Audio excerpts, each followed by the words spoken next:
there's three. We got one more. She needs to come up here and take her seat.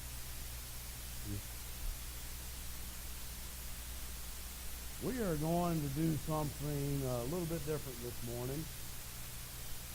And lo and behold, on the day that I've actually got 40 minutes to speak, I'm not going to use that this morning. I got a few things I'm going to say this morning.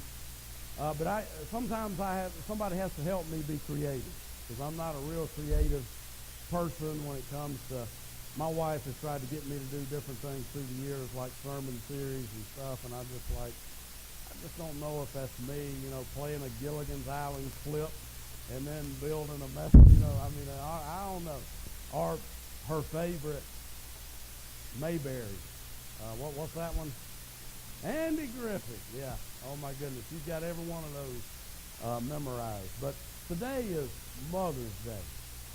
And I know for a lot of people here, maybe this is a difficult day for you because your mom is not here any longer.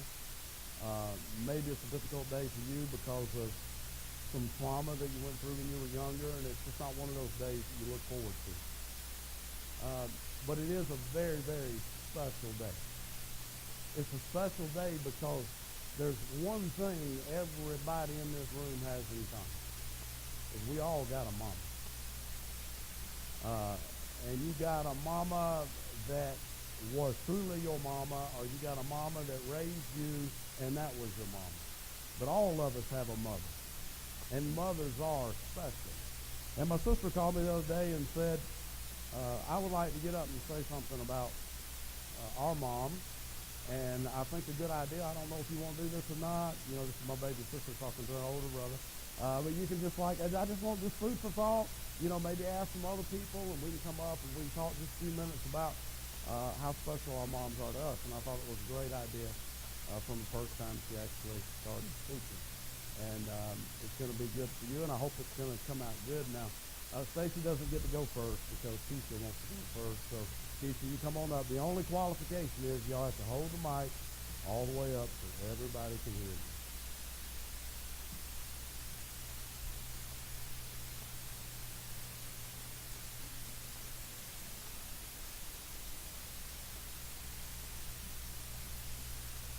For those of you that know me, I'm Keisha, and my mother is Cindy Copeland.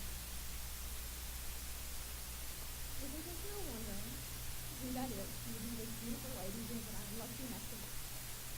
Many people even call her mother, Mrs. King. And just in case you do not know, I'm normally never speaking for people. So when I was asked to get up here and say a few words on how much my mom means to me, I naturally said no. But after getting it involved and just waiting some Pastor Jeff to know, I figured it was the least I could do for all the years. My mom put my knees in it. So thinking about what I could say about my mom this morning, I came across a short poem that I would like to share with you. It's called A Mother. When you're a child, she walks before you to set an example. When you're a teenager, she walks behind you to be there teaching you first. When you're an adult, she walks beside you so that as two friends you can enjoy life together. This is first. This is so true to our relationship. When I was a little girl, she was a single working mother that always found a way to be there for me and show me she loved me. When I became a teenager, she put up with my smart mouth and attitude. I know, it's surprising, right? Amen. She made sure I was in church and sacrificed so much for me to attend a Christian school and showed me daily how to grow closer to the Lord. As a young adult, she taught me how to be a mother myself, all the while working me through my bad decisions, mistakes, and failures. She was always there with open arms and a loving heart. Then I reached my late 20s to early 30s, and she became one of my best friends. She was my go-to person for everything. She was always there with listening ear, wisdom, advice, prayer, love, and so much more. When I was little, I thought I was lucky to have her as a mom. But today I stand here knowing I am blessed to have her as a mother, friend, and grandmother to my children. A few weeks ago, Pastor Jeff was talking about having a Christ-like character, and during the time he said if you want to know what kind of character you have, just ask the children. They see you away from church in the good and bad situations. When Pastor Jeff mentioned this, I remember my mom looking at me saying, I wouldn't ask you. That would be scary. So I stand here today, that's what. let you know that you have nothing to be scared of. You're a beautiful, smart, funny, amazing, godly mother. You're going to have all mine. Proverbs 31:28-30 says, her children rise up and call her blessed. Her husband also, and he praises her. Many women have done excellently, but you surpass them all. Charming is deceitful and beauty is vain, but a woman who fears the Lord is to be praised. So I stand here today to praise my mother. Through the years, I've learned there are many great mothers out there, but it takes a special person to be a godly mom. I could not have handpicked a better mother and friend. You may not have always been perfect, but you've always been perfect to me. Amen. You did good.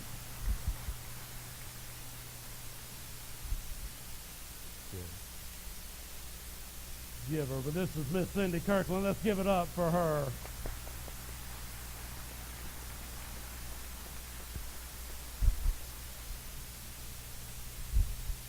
When Pastor Jeff asked me if I would speak on behalf of my mother on Mother's Day, I got a little nervous. I'm really nervous now that I'm looking at the entire congregation. Speak in front of the entire congregation and tell them how important your mother is to you. I can do this. Mama, you gave me life. You dried my tears. You showed me how to be a mother myself. You've been my rock. You sacrificed. Boy, have you sacrificed.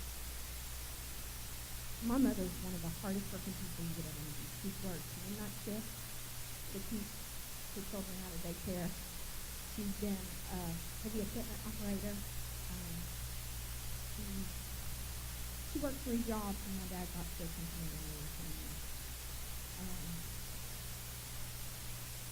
You've always put the needs of your family above your own.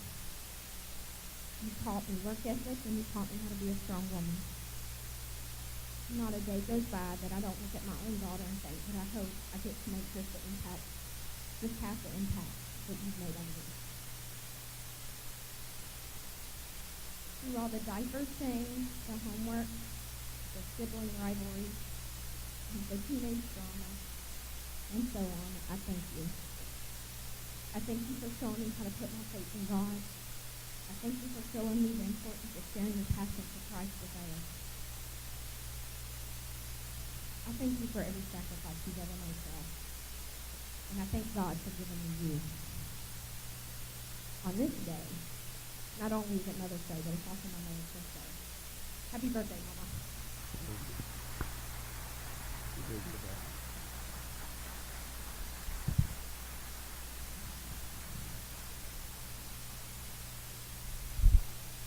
Well, for those This of is you who Miss don't Joan know, Hall. Let's give it up for her.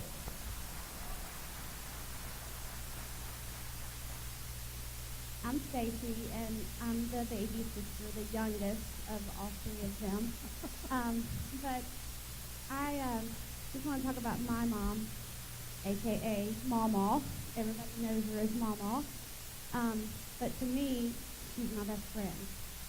And I don't have a poem or sheets of paper to talk about you, but I just want to say from my heart that I'm very lucky to have her, as well as all of you are, and all of our family. She's the person, she is a best friend to, I think, all of us. She's the one we call when we're sad, the one we call when we're sick, the one when we call when we're to go shopping, so she can just tag along and look and never buy anything. She's a good mama, Papa. She doesn't spend a whole lot of money, unlike the rest of us. She's the one that we call on when we need help with our kids, our grandkids, our great-grandkids, that we're so lucky to have. I had the pleasure of having a grandmother for probably 12 or 13 years. I can't remember exactly how old I was. But how lucky all of you are, and some of my family that's over there, to still have Mama here in your life, to love on her children, her grandchildren, and her great-grandchildren, and to be such an example. I'm just lucky that I had a mom like her to model what being a mom was all about. And you don't really know that love of a mom until you are one yourself. And now I'm a grandmother, which I love so much. And I'm just thankful that you have been my rock and all of our rocks, because you are truly a godly example of what a mother should be. So every Bible in the verse that talks about what a mother is, it's her. It describes her to a T. And I'm just thankful, and I love you, and I'm glad you listened to me and my suggestion, because I just think that we should be able to publicly say how we feel about our moms. We should tell them every day, and I'm sorry if I don't tell you every day, but I love you. I love you so, so much.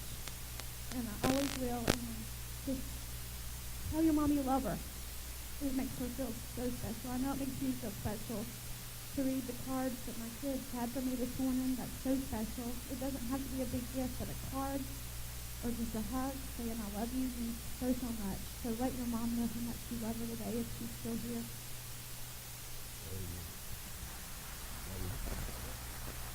Give it up for my mom, Mama.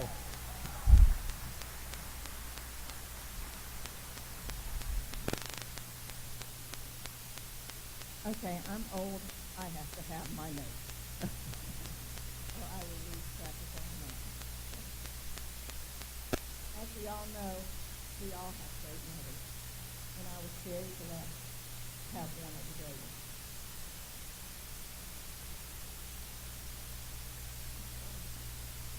My mother was a child of God. In the third grade, she was saved. It was missionaries that came into her school. And she was saved, and she was so excited to go home and share that with her mother and her brothers and sisters. And in the third grade, she started God's work of her life. And she didn't even know. And she continued that work until the day she died.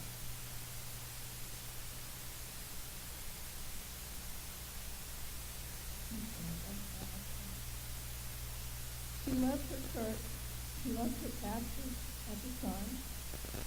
She was a proud member of the Lighthouse. She was very active in the church. She was a choir member. She was a Sunday school teacher. She was a member of different committees. She was one of the original starters of members of this church. She was married to my father for 30 years. For many long years, she took 4 kids to church, Sunday morning, Sunday night, and Wednesday night. Without saying a word, she took them. It wasn't until God got my father's attention by a heart attack that he started going with us. She was widowed at the age of 48 with 3 kids still living at home. She remarried her high school sweetheart, Cotton Smith, who attended church here. She was married to Cotton for over 25 years and was widowed again at the age of 76.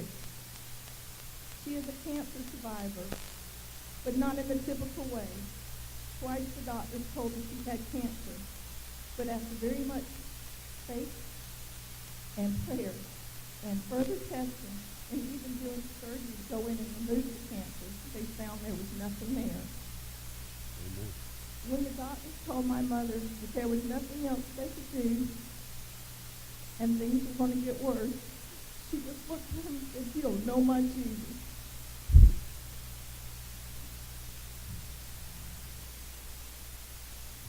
My mother always put her family first. When my mother died, we were living in Germany, and she couldn't travel home because the army would not let her take her kids with her. So my mother had to stay in Germany because she wanted to be with her kids and take care of her kids, so she wasn't able to attend the funeral, and it broke her heart. She was a strong woman. When my father would get stationed at a new base and would have to go ahead of us, my mother had to stay home and pack the house and then move the house and the kids to the new base.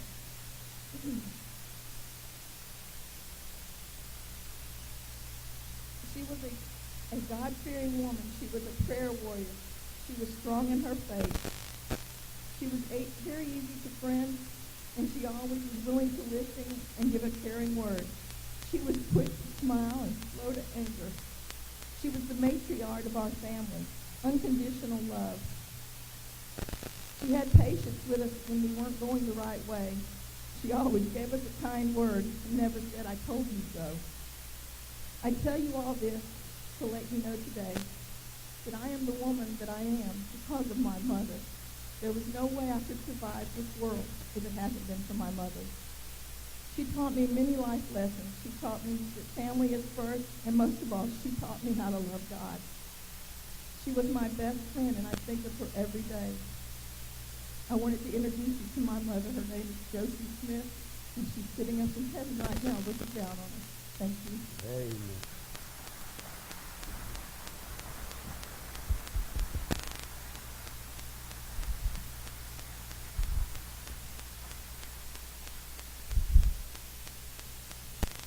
We serve an amazing God. And I had no idea when I was picking families actually what happened was is I really didn't know exactly who I was going to pick. I knew I was going to ask Susan because I knew that for anybody to get up and to talk about their mom that had went on to be with the Lord was going to be difficult. And so I knew that I was going to ask her, but the other ones got asked because they just happened to get in my pathway on Wednesday night. And so it was kind of spontaneous, but as I sit here and I think about those three families that just came up here, it is amazing because every one of these families, I have been there in their lives when they have went through trauma. The loss of a daughter, the loss of a mother, the loss of dad, and not just the loss of, but and a lot of times the sickness all through that. And I've had a front row seat to these families and being able to be a part of them and to be able to have relationships with them. And I know that what they're saying today is real and it's genuine and it's from the heart. We've been talking about character. We've been talking about personal character as us as individuals, how we must have that, first of all, as a man, as a woman. And then we've been really talking about character the last couple of weeks as it relates to the parent and how what we are and who we are is going to be transferred over to our children. It's going to be imprinted upon them and imprinted upon their souls. And what we're imprinting upon their soul is going to stick with them for the rest of their life.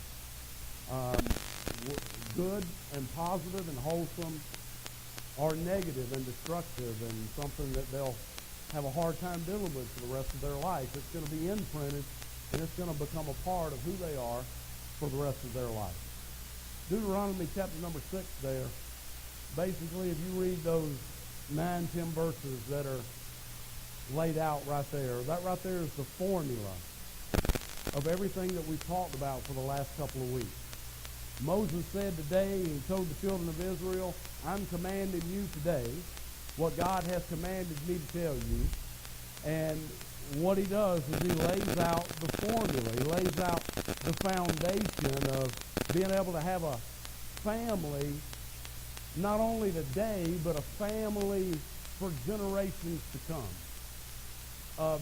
A legacy. A moment of where, okay, God is saying, I'm going to lead you, and I'm going to lead your life, and I'm going to lead you into your promised land, whatever that promised land may be, the abundant life, purpose-filled life that I have out there for you. And I'm going to be with you every step of the way. But all you got to do is just follow this formula, and if you follow it, then you'll have me right by your side, out in front of you, behind you. I will surround you, and I'll be there with you every step of the way. He started out by saying you are to love the Lord your God with all your heart, with all your soul, strength, and might. That's the first commandment. That's the great commandment, and that's what we've talked about. We've talked about how, first of all, there must be faith. There must be your faith. There must be personal faith, but there also must be a family faith. A personal faith, me as a man, as a husband, as a father, I've got to have that personal faith, but also that faith needs to be joined with my wife as a wife and a mother And together as parents, as we are building our family and raising our family, we're looking to God. That's our faith. He's the love of our life. He's the God priority in our life. He's first. He's exclusive in our life. Because me as a man, God tells me that I am to love my wife as Christ loved the church. Well, Christ died for the church. Never has there been a more selfless act of love than what Jesus demonstrated to each and every one of us. And that's how I'm to love my wife. I'm to love my wife as Christ loved the church. And the only way that is even remotely possible is if he is first and foremost in my life. So there's faith we've talked about and how important that is. And then family comes right there up under your faith. And then there must be a focus. So you got your faith and then your family, and then there has to be a focus. A focus because you got to know where you're going, and you do because you got faith. You've got a target, and you're shooting at that target each and every day, but it takes a lot of focus.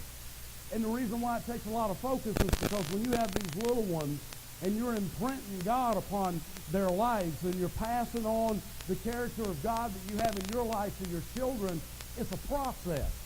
It's a process that does not happen overnight. It's a molding process. And if you sit there and you read those verses there in Deuteronomy 6, it says that we as parents are to talk to our children about God. We're to teach them these commandments. We're to teach them these statutes. And it says that we are to do it when we're just going through the day. We're to do it when we're sitting down, when we're walking, when we're going to bed at night. So it's talking about this molding process, taking every opportunity to be able to mold them and to be able to imprint God upon their soul and to imprint something there through the help of God that they'll never be able to get away from. But don't miss this. Not only is it a molding process, it is a modeling process. You can do all of the molding and teaching that you want to do, but if it is not reinforced and backed up with a life that is modeling what you are trying to mold, it's not going to be any good. Because they see you. They see your life. They see your actions. They see how you handle triumph and victory. They see how you handle difficulty and struggles.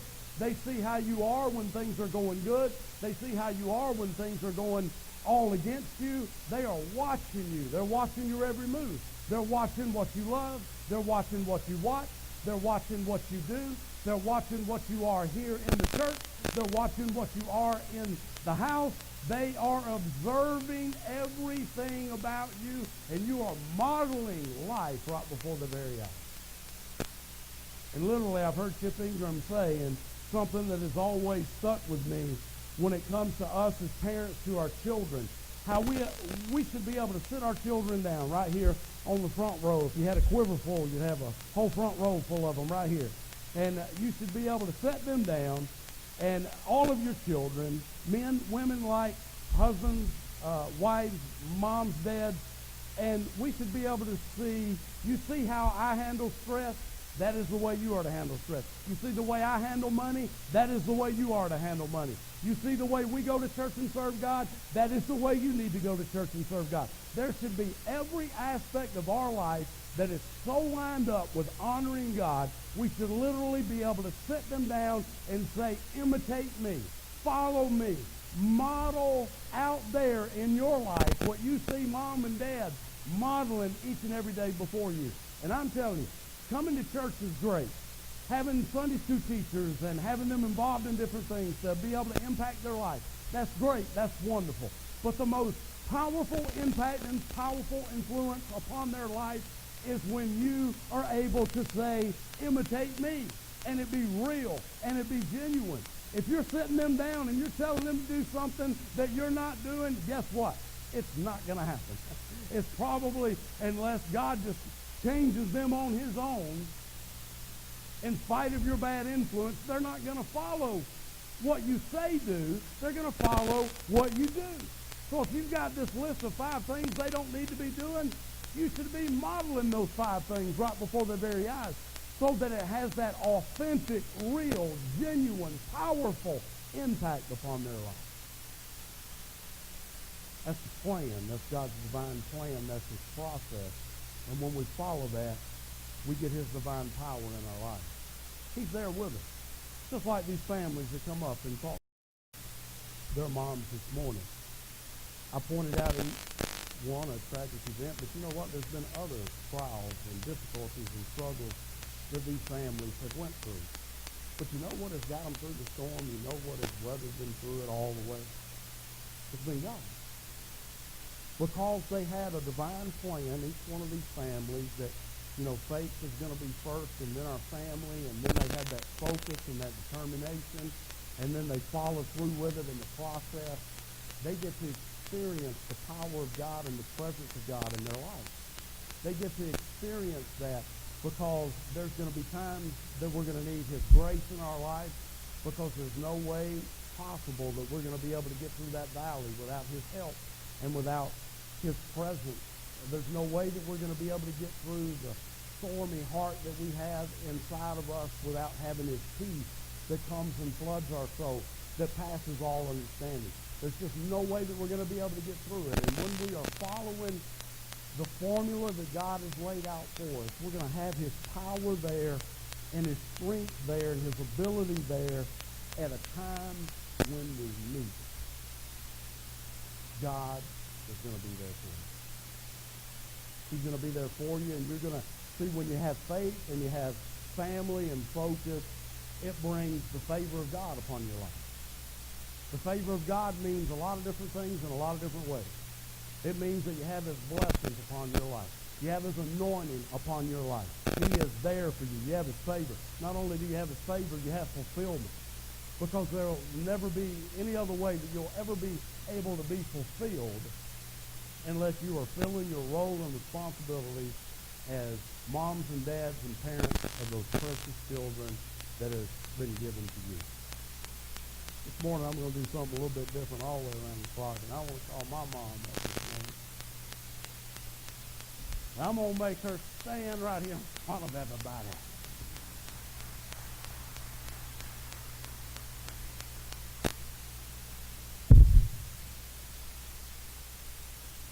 This is my mom. I don't really call her mom anymore. I made myself call her mom yesterday, but she's mama to everybody. There's the only people I know that everybody in the church calls her mama and papa. Everywhere we go, all my friends, family, it's mama and papa. This is my mom. And there's 3 things I want to say about my mom before I bring my dad. Is, first of all, my mom is absolutely ageless, if you want to write that down. She is the only woman I know that became mama. She was 30-something years old.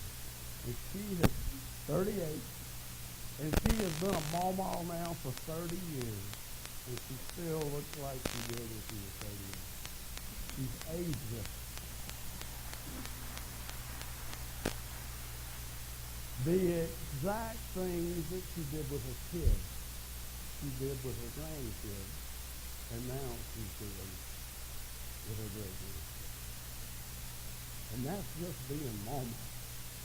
I mean, those of you that were able to come to the 50-year anniversary celebration that we had this year, when people got up and they said stuff about Mama, especially all of the grandkids, Mama was just like when she was watching them and she was getting them ready for school, she'd put the clothes in the dryer and have them all warm so when they put them on, all these little things that only moms do to them, but Mama's just willing to do them just a little bit better.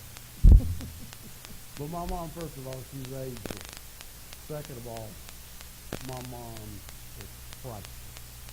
Absolutely priceless. If there was ever a woman whose price was far above rubies, you can't put a price tag on it. You can't put a monetary value on something that is that powerful and that strong in your life. Another thing that makes her priceless is her beauty, and everybody says I look like my mom, so I mean, I'm just saying. And I'm her only son, and she has 2 daughters, but you're absolutely priceless, my mom. And my mom, I only heard my mom complain one time in her life. One time. And it's not the time you think about it. My dad, man, she had this Cutlass Supreme for the longest time. They bought that thing new and she loved that stuff.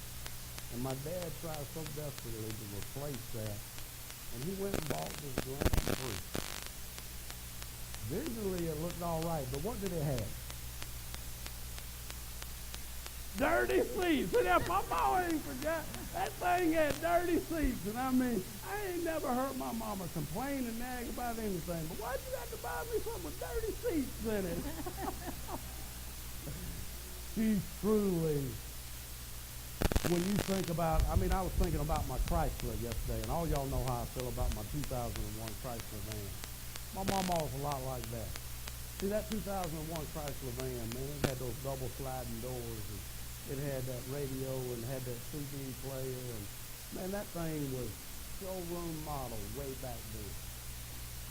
My mom was like that, she was the showroom model back then. And see, what has happened through the years with vehicles has happened with moms as we kind of went away from the minivans a lot, and now we're in the SUVs and all that. And moms today look a whole lot differently, but I'm telling you, my mom sit on the showroom floor with the double sliding doors with strength and durability that just keeps on pressing forward. But my mom, more than anything, she's absolutely special. She is a selfless woman. She is always doing something for somebody in our family. Watching kids, going shopping with them, and then doing all sorts of different things. But I think the biggest tribute that could ever be paid to a mom and a dad is for their kids to get up when they're grown, in their 20s, 30s, 40s, whatever how old they are, and to be able to say that my mom or my dad is not just my mom and my dad, they're my best friends. And I know that, sons have a different relationship with moms, and daughters have a different relationship. We all have different relationships, and I have a different one with my dad than he has with his daughters, and it's just different because we're sons and we're daughters, and it's just the whole relationship is different. But I can say that my mom is the best in the world, and my dad, he's my best. He's a man of few words, and I'm just like him, but he's my best friend, always has. And to be able to hear my son over here tell me exactly what I've always said about my dad, if I could just be half the man that you are, it's just fun. If I want my dad, come on up, Papa.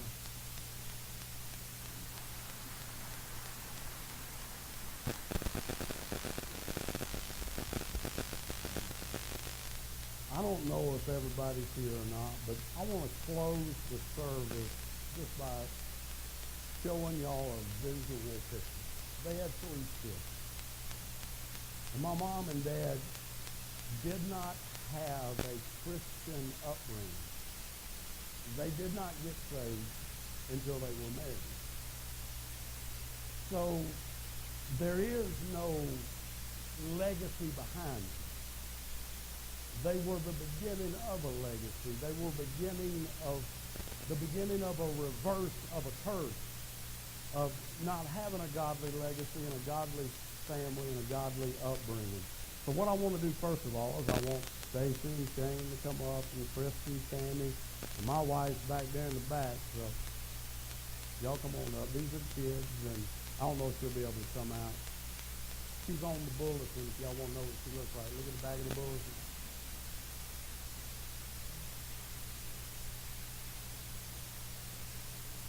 You good, bro. You good. We're going to let you stand on the front today.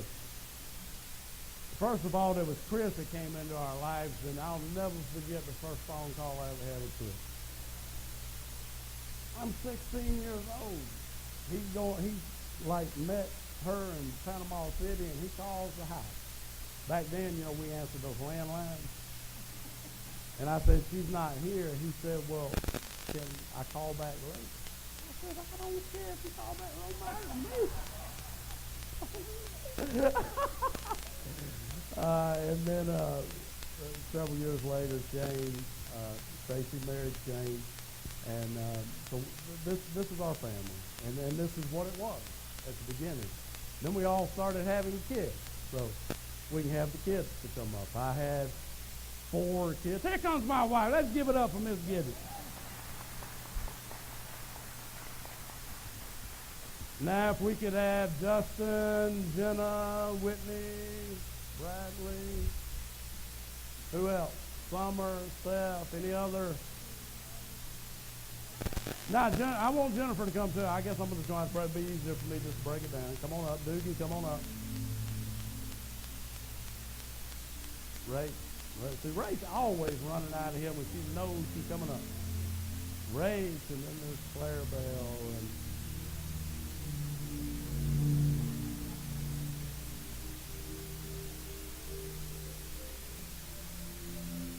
this is what I want to end with today as we go into our invitation is, I know what makes my mom and dad proud of anything is this right here. This right here gets together all the time. This right here will be getting together right after church down at Christian Candy's if anybody wants to come. We got together last Sunday night because my mom cooked dinner for everybody on Sunday night. And I know the one thing that blesses my mom and dad, the whole crew, to be, because they can look in and they can say, we had 3 kids get married, and then they had 4, and then they had 4, and then they had 2, and now their kids are having kids, and it's just a huge blessing. See, this right here started, but this right here is not supposed to stop right here. See, there's one thing that's never going to change. That wherever this goes right here, I've got a son now that's married to Rachel. I've got another son over here that's graduating this year. He's already got a 4-year, but he's graduating high school.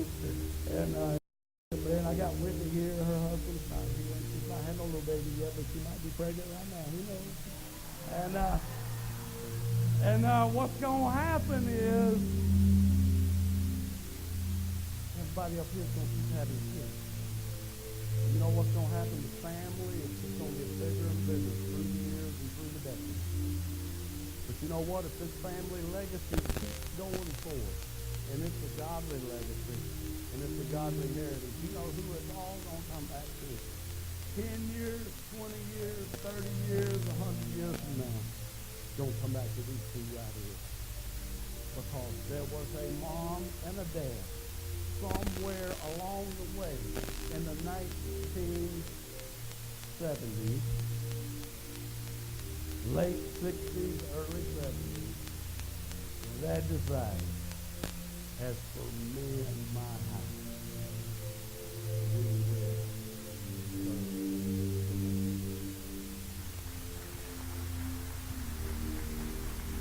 Let me say this, and we're done.